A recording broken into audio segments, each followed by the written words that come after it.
Meu nome é Benjamin, estarei lendo o texto de Hildegard Schneider, autora e líder do Ministério World Wide Wings.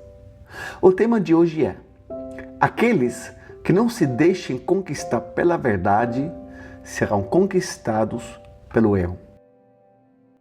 Por sua grande graça, chegamos a entender uma simples verdade fundamental, que a maioria dos crentes não consegue ver. Do que eu estou falando? Uma comparação muito simples ilustra essa verdade fundamental. Quando se constrói uma casa, começa-se trabalhando o solo.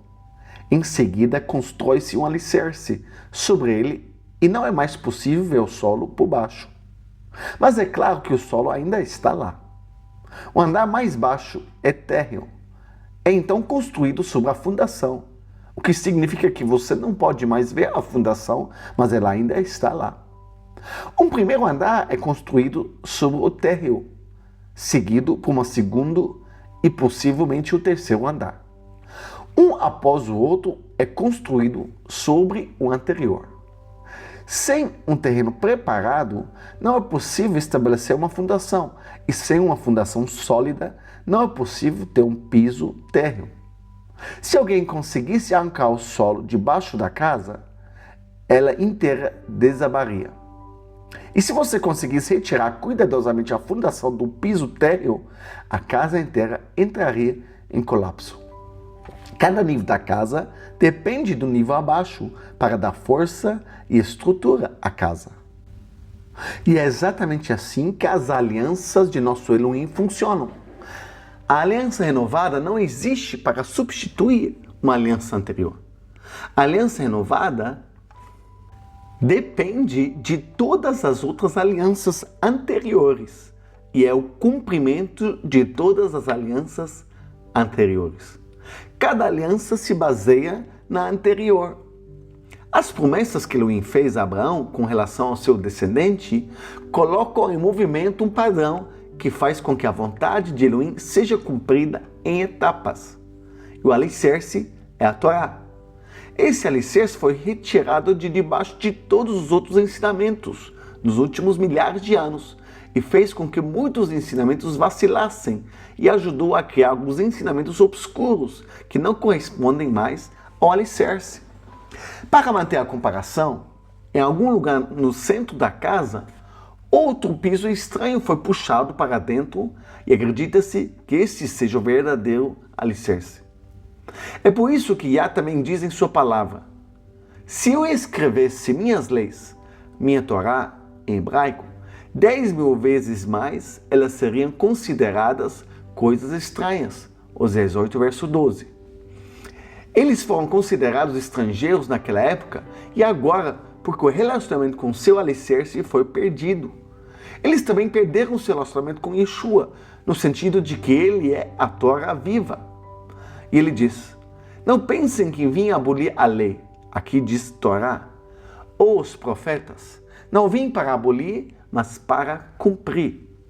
Porque em verdade vos digo, até que o céu e a terra passem, nem um jota, um tio se omitirá da lei, Torá, até que tudo seja cumprido. Em Mateus 5, 17 e 19 a Bíblia diz: qualquer, pois, que violar um destes mandamentos, por menor que seja, e assim ensinar os homens, será chamado o menor no reino dos céus. Aquele, porém, que os cumprir e ensinar, será chamado grande no reino dos céus. O céu e a terra já passaram? Não. E, no entanto, é lógico que todos aqueles que afastam os cristãos do alicerce e os elevam a um terreno diferente serão chamados de humildes no reino dos céus. O que não entendo é que eles não leem esses versículos. Eles não se importam de serem chamados de humildes um dia. Não importa se eles têm mega comunidades aqui na terra que os afastaram do alicerce. Os ensinamentos da Torá formam um alicerce que se estende até a aliança renovada, o chamado Novo Testamento. Sem um alicerce, algumas declarações são lidas e apresentadas de forma completamente distorcida. Tudo que foi construído sobre o alicerce se estende ao andar térreo e a todos os outros andares. Portanto, a mensagem do alicerce é consistente. Vou lhe dar um exemplo para ilustrar isso. No alicerce na Torá, encontramos a instrução de Yah em Gênesis para manter o Shabat sagrado. Por ter descansado no Shabat, Elohim abençoou o sétimo dia e o santificou. Gênesis 2, verso 3. Essa bênção e santificação do Shabat foram dadas para toda a humanidade e pode ser encontrada em todas as outras histórias, para manter a comparação em todas as outras escrituras da Bíblia. O Shabat fazia parte dos 10 mandamentos dados no Sinai, mas não foi anunciado ali pela primeira vez como um dia de descanso. O povo de Israel já sabia disso antes de chegar ao Sinai. No caminho para lá, eles já estavam observando o Shabat. Quando alguns o profanaram, Elohim os repreendeu e disse: até quando vocês se recusarão a guardar os meus mandamentos e instruções? Êxodo 16, verso 28. Portanto, a instrução do Shabat da fundação pode ser encontrada nos outros livros de Moisés. O Shabat não era apenas para os judeus, mas para todo Israel, ou seja, todas as 12 tribos e aqueles que deixaram o Egito com os israelitas, bem como o mundo inteiro. E todos os mandamentos se aplicam a todos, como diz Êxodo 12, 49, que nos leva de volta aos livros de Moisés. Uma só lei se aplicará ao natural e ao estrangeiro que peregrina entre vós. Em Êxodo 23, o Shabat está incluído no calendário de festivais de Yah. Yah se refere a todas as festas listadas ali como suas festas. Portanto, não são festas judaicas, mas suas festas. Os judeus apenas as guardavam, ao contrário de nós. Agora deixamos o alicerce dos 5 livros de Moisés e passamos para outro andar, ou do profeta Isaías, que, como todos os outros profetas, pertence à Torá.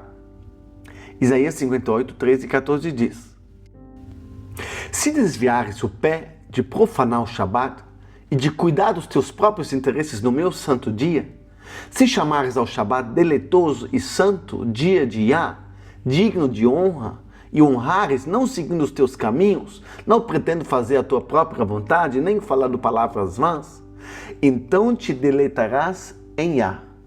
Eu te farei cavalgar sobre os altos da terra, te sustentarei com a herança de Jacó, teu pai, porque a boca de Yah o disse. O profeta Isaías promete que o dia de descanso de Elohim também será honrado no futuro. Isaías 66, verso 23. Shabat após Shabat, os habitantes da gloriosa nova terra virão adorar diante de mim, disse Yah. Agora vamos dar um grande salto para um andar mais alto, para o Brit Hadashah, o chamado Novo Testamento, e ver se a linha da fundação, ou seja, o ensino do Shabat, continua lá.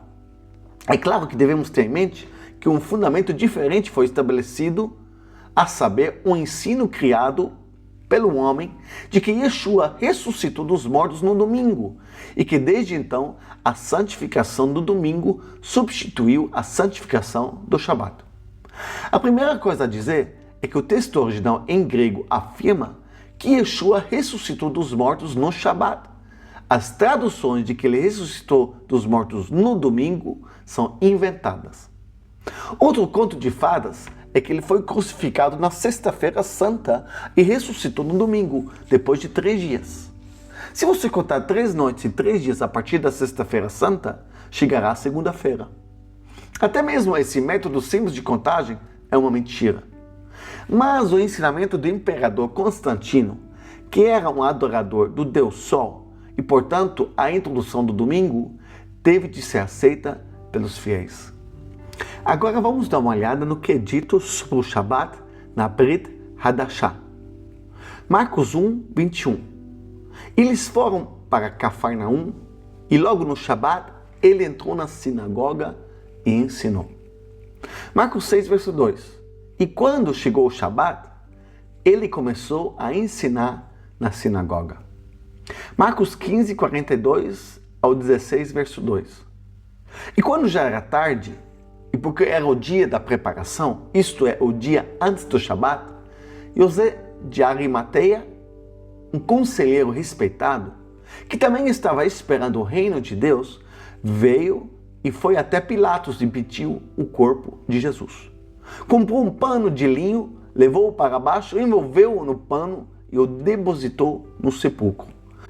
Passado o Shabat, Maria Madalena, Maria, mãe de Tiago, e Salomé compraram óleos perfumados para irem ungí-lo. E foram ao sepulcro no primeiro dia da semana, bem cedo, quando o sol estava nascendo. Lucas 4, 16 e 31. E ele foi para Nazaré, onde havia crescido, e segundo seu costume, entrou na sinagoga no Shabat e levantou-se para ler. E desceu a Cafarnaum, cidade da Galileia, e os ensinava no Shabat. Atos 17, 2 a 3. Como era costume de Paulo, ele foi até eles e falou-lhes sobre as Escrituras em 3 Shabats, abrindo-as e explicando-lhes que Cristo tinha que sofrer e ressuscitar dos mortos. Atos 18, 4. E ensinava na sinagoga em todos os Shabats, persuadindo judeus e gregos. As Escrituras falam por si mesmas e confirmam o pensamento original de Yah, desde a fundação. Toda a Escritura é um só molde. Yeshua HaMashiach é o mesmo, ontem, hoje e eternamente. Hebreus 13, verso 8. Que todos vocês sejam ricamente abençoados.